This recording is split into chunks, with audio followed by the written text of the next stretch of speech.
Dia misy boky tajoridy hita amin'ny teny malagasy satria manko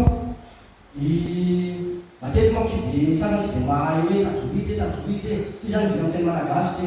zahay moa miezaka nanjaka ny boky ty amin'ny teny malagasy tamin'ny teny arabo izy ty fa nadika amin'ny teny malagasy tsara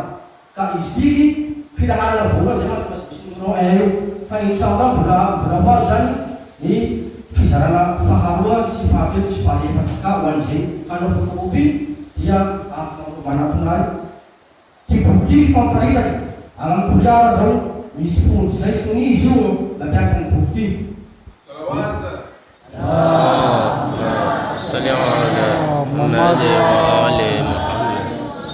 agny Toliara misy fondy mampianatra aminazy reo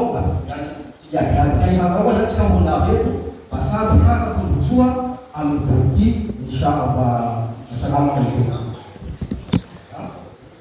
tsy misy ino ty tsy vilina izy ty fa afaka fotory izay atao fotory ho an'izay mpianatra koany zay fa ho an'izay botsina makoany moa tsy bo fahagombony zany izy ty ho an'izay mamampany